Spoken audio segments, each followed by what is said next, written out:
Black people actually benefit economically from the growth of this industry. That's the biggest hope I have. I'm definitely the most nervous about that and uncertain about the future of Black people within the cannabis space because it's such a messy industry. It's very competitive, requires a lot of capital, and nationwide, the cannabis industry really is controlled by white men nationally in the more mature markets. So that's the biggest hope that I have. I really encourage and I really hope that there are more Black-owned cannabis brands entering into the space. We don't have many Black-owned brands in New York State at all. We had a few more when the program first launched, and many of those have gone bankrupt or have left the market. But there's not nearly enough people of color making money. What's good, everybody? What's good? Welcome back to yet another episode of Off the Strength, where we're giving you an inside look into all things wellness culture. I'm a trainer called Tony, and of course, with me, I got a gentleman of extraordinary league. KR Jones is in the building. That's right, folks. We are back. And ladies and gentlemen, boys and girls, listeners of all type from near and far, you are now in store for a treat because... Yay. Brother Jones, we are live on location again, and we are here at the most official dispensary in all of Brooklyn right now, man. I can't even tell you how happy this makes me. We are here at the Travel Agency Brooklyn, man. Everybody make some noise inside of Brooklyn in the house. I can't tell you, it blows my mind. I used to live on State Street for 15 years. Yeah. Do you know the lengths of which I had to go through to find good cannabis on State Street 15 years ago? I seen it. It's crazy. Me and this brother graduated from just a little bit up the block over here at Long Island University. Yes. So a stone's throw away. A stone's throw. I was a founding trainer at Orange Theory, right up the block the other way. So when I tell you, it makes my heart happy to be inside of Brooklyn to do this show. Yes. It makes me no happier than to have all these people in here in attendance, and I am ready to rock. Brother Jones, why don't you tell us what we're about to get into? I'm going to take it easy on this intro because I don't interview many presidents, you know what I'm saying? This might be my first presidential interview. CEO, Today, all of that. We are rolling out the microphone in a truly vibrant setting in Travel Agency's Brooklyn location in Flatbush, where sleek design collabs with holistic healing and social equity in cannabis retail. As co-founder and president, Arana Hankin-Biggers has fused her roots in equitable cannabis advocacy for those formerly incarcerated, real estate development, and a powerful family legacy, with her grandmother being the first Black woman in New York to own a liquor license.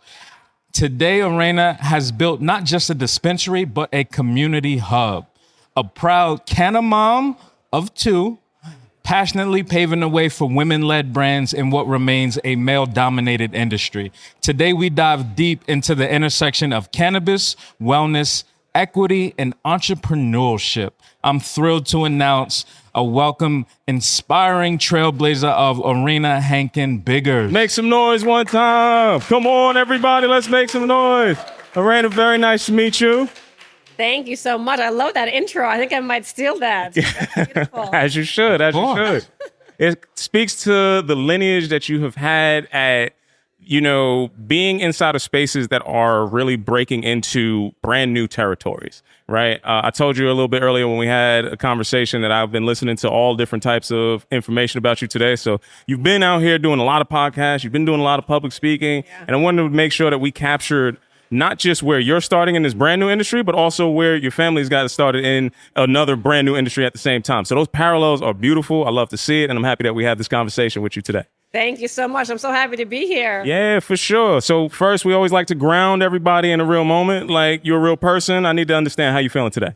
I'm feeling good, a little hot. Yeah. I'm glad the air conditioning is working in the store for us today. Nice respite. Yes, for sure. What a store it is. I mean, I think I was hearing when the store was first opening, you were describing this very space that we're sitting in right now, where the terpenes behind you and all the profiles get you a nice little bit of education. And I'm looking at words like sleep, chill, balance, focus, energize, flower, and I get to wellness. Now, we are a wellness-based podcast. Health and wellness has been the intersection that we have been investigating for the better part of what I said was 20 years before. I don't want to age it too much, but it's going over 20, right? Seeing all of this wellness come into a space like this is something that excites me, and it's something that also shows the opportunity of how many people you can help inside of this kind of container, right? I want to get into understanding, like now that this has been up and running for some time now, we're going a little over a year. Mm-hmm. Yeah. Talk to me about how it feels to be inside this space, see people coming in and out and actually living inside of the ideas of what this health and wellness exploration was supposed to be. Yeah, I mean, it's super exciting. Brooklyn is one of my favorite stores. We're at, a great location, intersection of Barclays Center, Atlantic Terminal. Yeah. For us, opening up the travel agency really is about elevating the experience, trying to destigmatize consumption, and also trying to educate consumers about more purposeful consumption, right? Yes. The people who come in and buy cannabis for us, they don't just come in just to get high. Yeah. They come in because they need cannabis to help them get through the day in many cases. They need that cannabis to help them just survive the stresses, anxieties, sleepless nights. We get a lot of folks who come in post-operation who are trying to titrate off of opioids. We get a lot of chemo patients. A lot of people, like me, are just suffering from just basic anxiety and just sleep deprivation. Yeah. So it really is about helping to educate New Yorkers and give them the tools and the information so that they can consume in a more purposeful way and helping direct them to products that can best fit their needs. Absolutely. And we're alive in an amazing time because I see a lot of different needs on these shelves. And it's, again, something that blows my mind because I'm seeing use cases in specific things that now people are starting to turn out to me for, right? So I'll get into another example a little bit later on, but I'm looking at a Papa and Barkley literally on the shelf right over here, right? Yeah. I, in college, right up the block, did a double-blind test for their CBD product before it came into the full-spectrum product. My athletes that were on the field were dealing with aches and pains, right? They had all different types of overuse injuries, twisted ankles, knees, all kind of stuff, right? Papa and Barkley did that double-blind study, again, admittedly probably longer than 15 years ago, right? Before they came into into this market. So to see legitimately this is now brand new to these shelves, it's like, wow, that happened fast, but it's also, I love to see the exception because people are going to get the healing that they actually need. Totally. Yeah, that healing component, that other side of THC, is really something that strikes to me in the heart because I also have done a long history of different surgeries on myself in my recovery. And this was the plant that got me being back able to be up and running. So very happy to talk about that. Fantastic. Yeah. I'm curious about the destigmatization of everything, right? Like what else goes into that to really erode just, the nasty thoughts people have about marijuana still?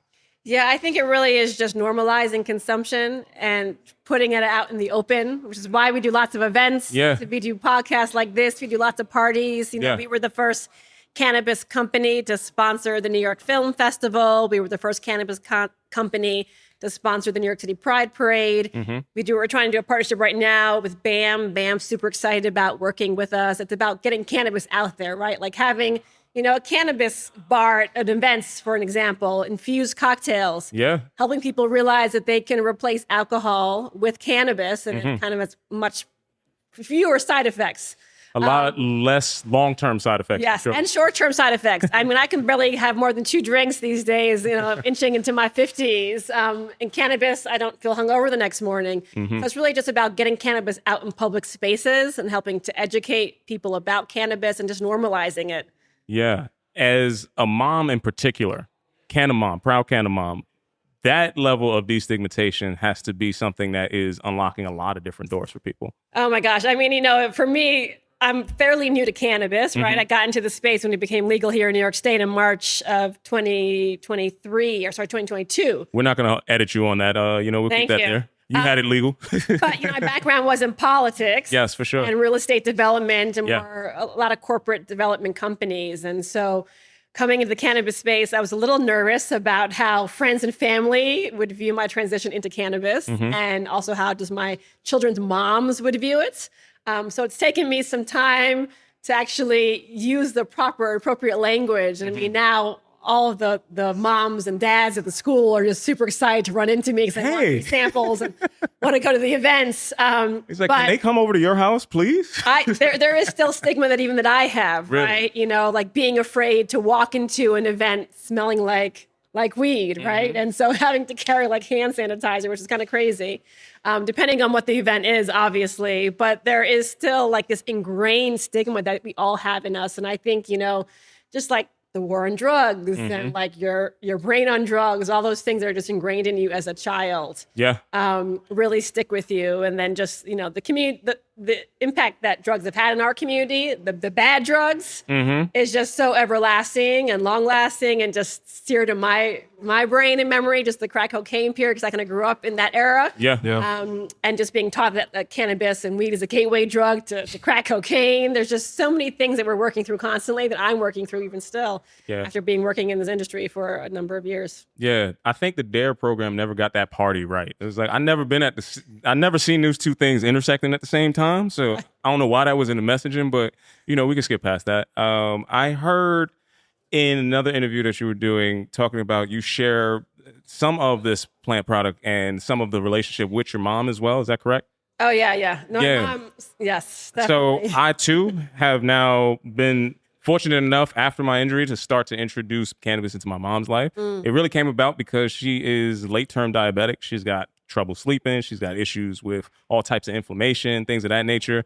And I was on the market looking for like a nighttime gummy, right? That nighttime gummy couldn't be something that would actually spike insulin because that's counterproductive, right? So I started doing my own research and I'm looking around, and we'll get to talk about these brothers in a little bit, Jan and Moose over at Foy, right? Yeah. But I literally came to that product because I was trying to find a need for my mom. Wow.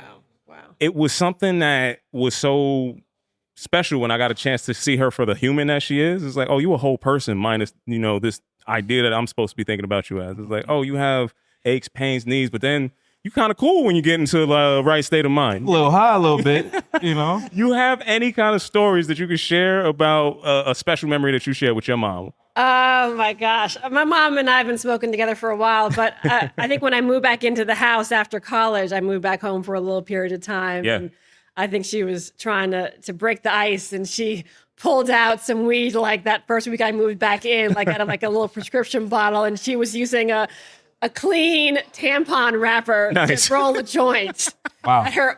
My uncle, her brother, put her on to the idea because she didn't know where to get rolling papers, and we shared a joint on the balcony, and it was just a good way to warm up the relationship as I was moving back into the home.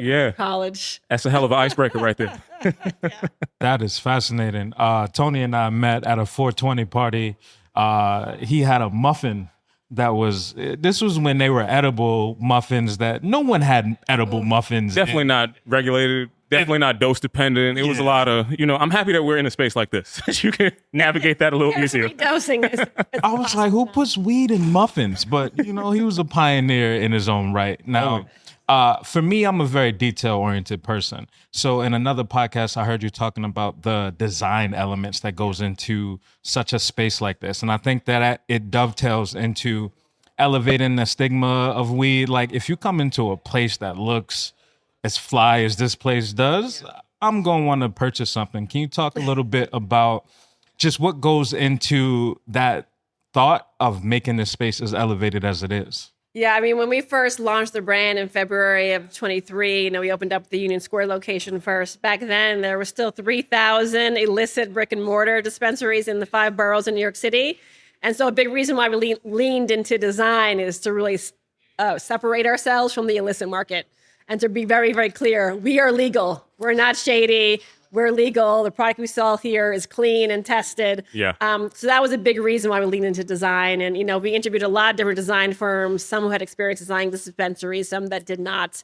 Dispensary design, I think, just generally speaking, is very bland and kind of boring, not that interesting. And we were very purposeful about trying to create a space that felt like New York and didn't feel like California or Colorado. Huh. And also felt very approachable still. Yeah, easy to navigate. You stayed on the theme very well. I could see that all the way through.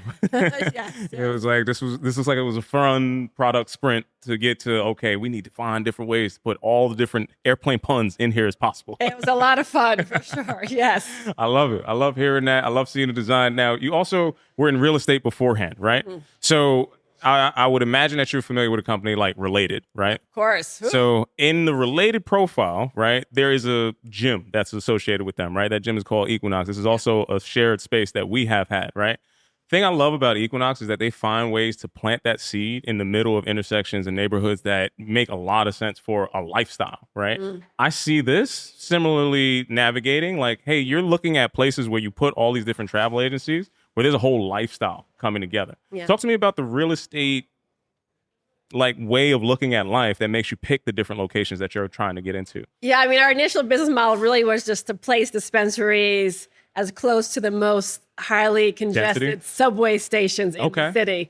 So there's the most highly trafficked commercial corridors like Union Square. We're right, that's one of the most populous subway stations in the city. We're across from Atlantic Terminal here. At Fifth Avenue, we're kind of close to Grand Central, and Soho, we're close to, a number of the trains down in Soho. So it really was just about capturing the most number of people and having a location that screamed, we're legal, we're clean, and we're safe, right? And not hiding in a dark corner somewhere across the street from like some shady, sex shop, for example, where some of them are out in New Jersey, but like being like highly visible. Right. They put you on the outskirts of town because they were still dealing with the stigma of it being like a shameful thing. Right? A lot of municipalities force you to be like by the car repair shops and the sex shops and it's the like you wholesalers. And literally the end of the train line that's in the jurisdiction is like, no, we putting you all the way out there where we manage all this other stuff. It's fascinating to see also. I know some expensive millwork when I'm looking around. The design elements, they have surely stepped up, Said I had some brick and mortar experiences, like no expense is spared in any of these layouts and details, right? And it helps you not just navigate, but it helps you also feel thematically consistent in each and every space that you go through, right? Yeah. What do you feel about the brand and like where you want to see that go as you continue to expand your portfolio? Yeah, so it really is just being known for having like the most educated bud tenders in New York City. Yeah. Having the best team that works with us that really help to guide the customers, the best products to fit their needs, having the most beautiful spaces. Like we really want to be known as an amazing retailer, as a creative and innovative retailer, not just like an amazing cannabis dispensary. We obviously want to be the go-to shop for all New Yorkers. I mean, we have really grand plans to grow and expand. And then also being entrenched in our community. So continuing to participate in community events and hosting events and supporting other causes, like helping to support formerly incarcerated individuals and legacy folks. And through the Doe Foundation, Yes, the Doe Fund. Doe Fund, sorry. And just the hiring that we're doing, right? Right. The hiring of legacy folks, having leadership of color and having employees of color and creating opportunities for a number of employees to advance within the organization and within the industry as a whole. Absolutely. I want to come back to the Doe Fund for a second. But before I get there, I got to shout out all the bud tenders that's in this space right here. I got to shout out everybody that's around. I've had the pleasure of not just purchasing from them, but also working with them on trainings and seeing the extensive level of information that everybody here possesses. Yeah. It's something that's amazing. They tell you about every single SKU that's in here. And y'all got a lot of SKUs, okay? A lot of SKUs. It's awesome to see that they're passionate about the product. It's awesome to see how Scott's thought process permeates some of this too. And again, just inspirational being around everybody that's in here that really help people direct the rest of their days. Like people are coming in here with those same aches, pains, illnesses, or like things that they're asking for recommendations on. And everybody in here has given me some of the best recommendations for all different ways that I could end my travels, Amazing. I love it. Yeah. So I just wanted to support them, shout them out, make sure everybody hears that in there because these are the most important, most pivotal people when you're walking through that threshold. Who welcomes you in is very important, right? Going back to the Doe Fund, right? I need to understand a little bit more about how that intersects with what the Travel Agency Union Square does and just as a whole, why that was important to bring these pieces together.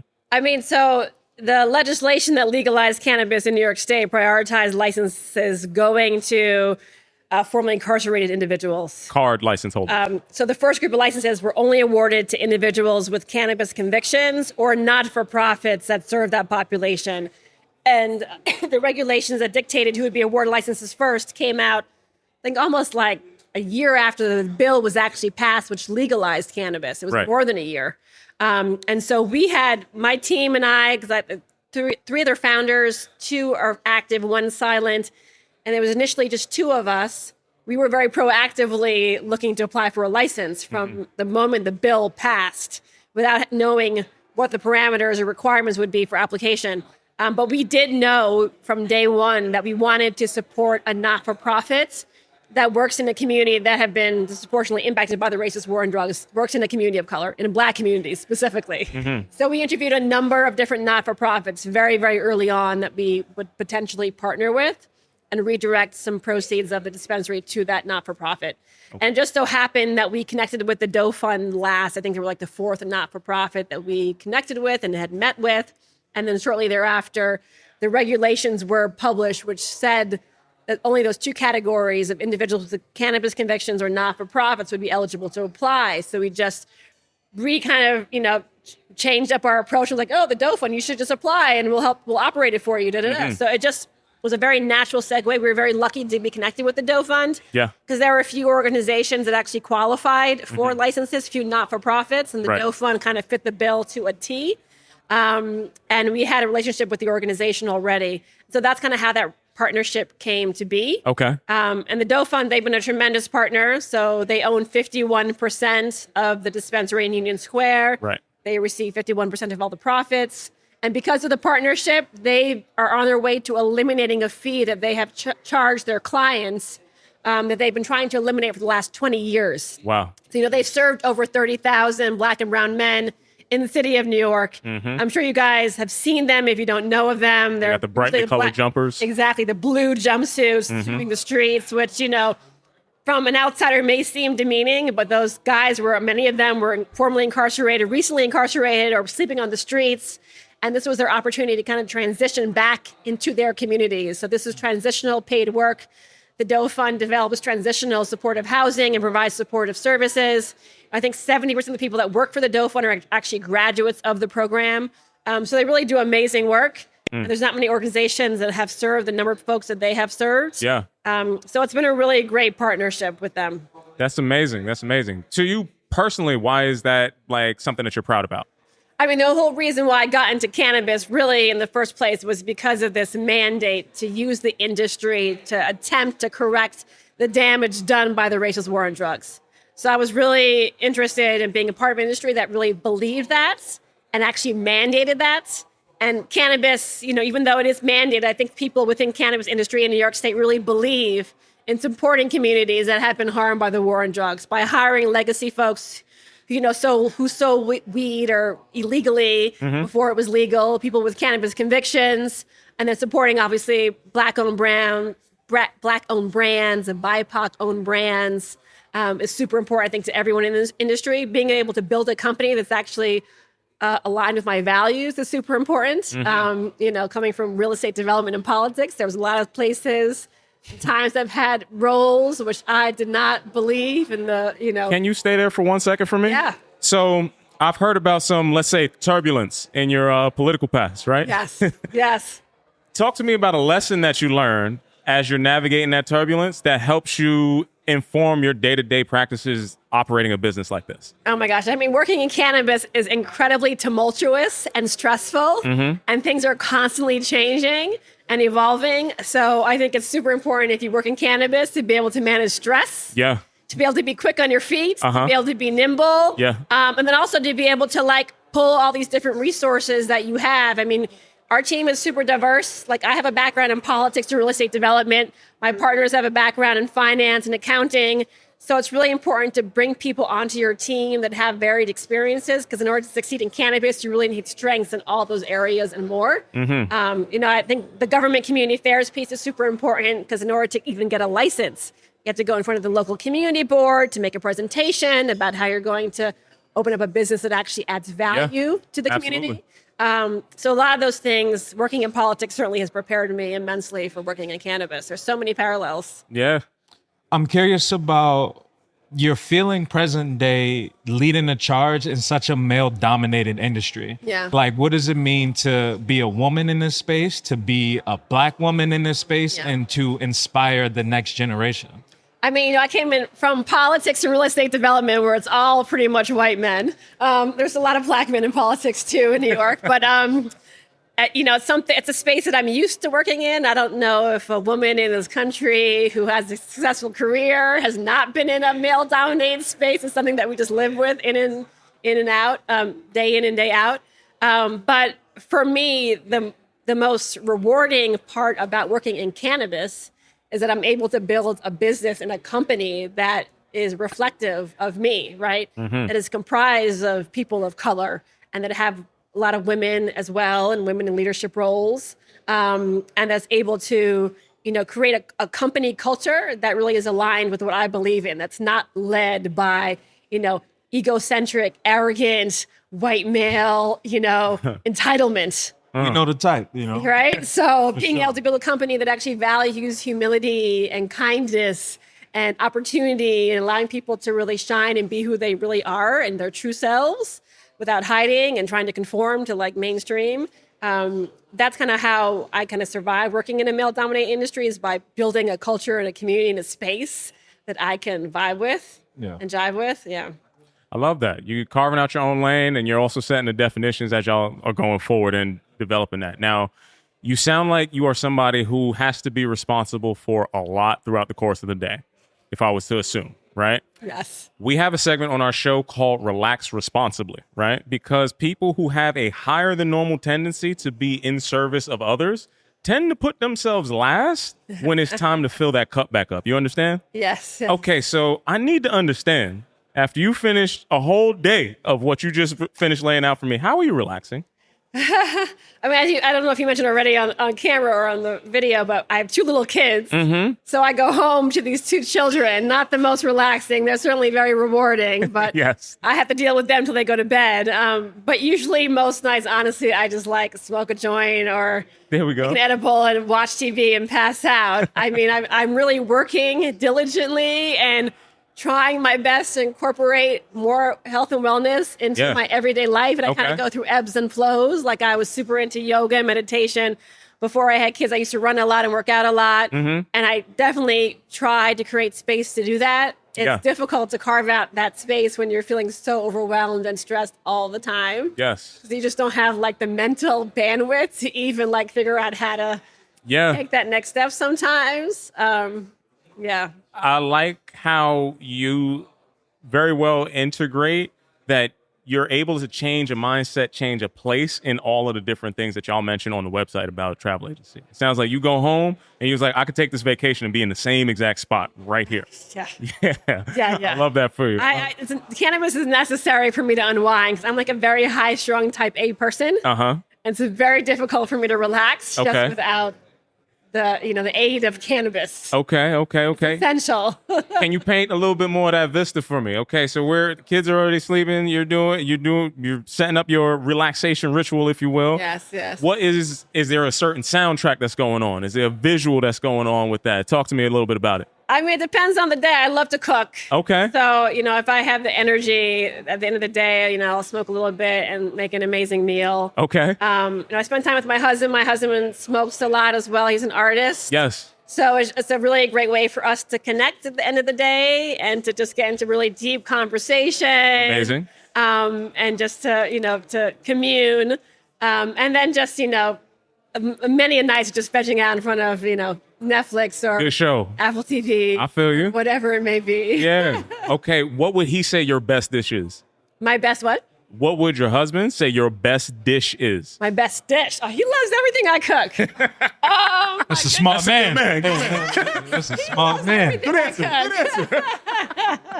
But I love cooking, curry chicken, rice and peas, or fish, something clean. Okay. Food is always much better when you cook at home. It's a lot healthier. I understand. It's just a lot more satisfying. Yeah.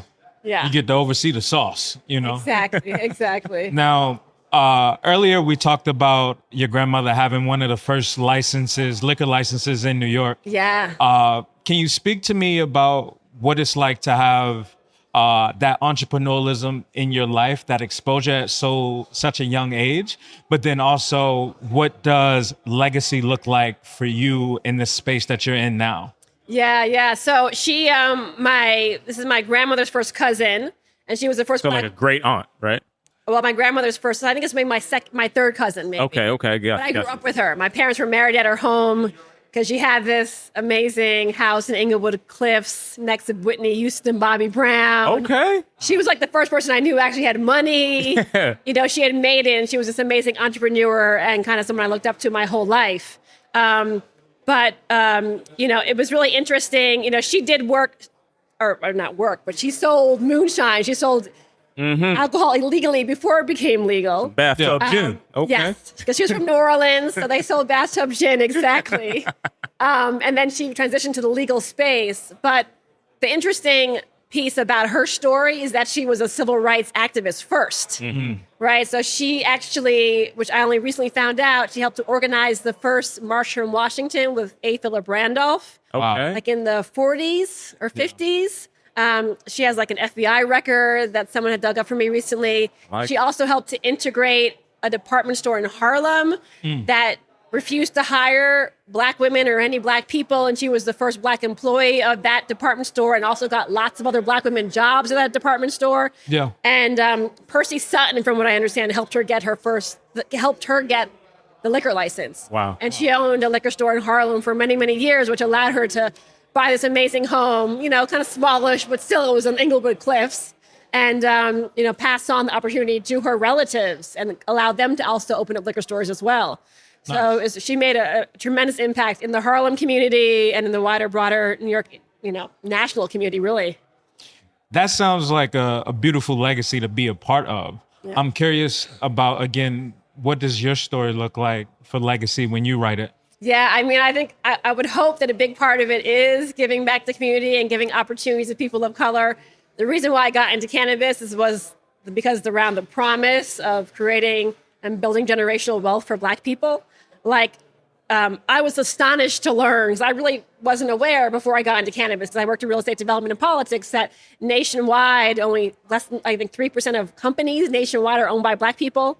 And the racial wealth gap in this country is like alarmingly expansive, right? I think like the national medium income or whatever the average Black family is like 28,000 around there. For white families, it's like 160,000. Yeah. Like the racial wealth gap in Brooklyn alone is like $5 to $6 billion. Like, it's astounding to me that Black people just don't have access to wealth, given what we have contributed to building this country.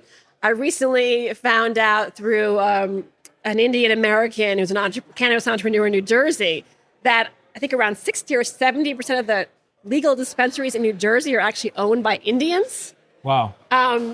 And so for me, it really is. Is that 60 to 70? Yes. I just wanted to understand that one more Yes. time. Yes. Wait. They have cornered. It might be around 60. They have cornered the legal dispensary market in the entire state of New Jersey. Okay. The Indian community. And so working in cannabis has just brought to light the importance of figuring out creative ways to build wealth in our communities and how essential that is. It is critical. And I know a few, you said you support like small Black businesses to help navigate their way through that space. I think I know a few health and wellness small Black businesses specifically right here, like Yeah. right in front of you.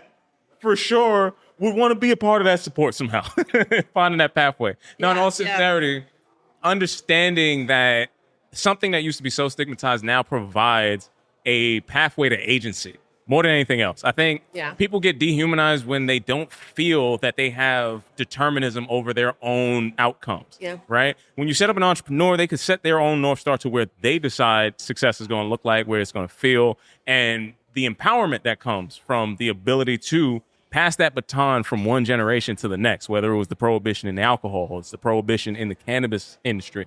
That baton is being passed, and it is creating an opportunity for somebody who has maybe even yet to come in that space right now, right? When you think about opportunities going forward and you think about what you want to be hopeful for in this space, what are some of the higher hopes that you have as the market continues to evolve? I mean, obviously, there's the basic one is that Black people actually benefit economically from the growth of this industry. That's the biggest hope I have.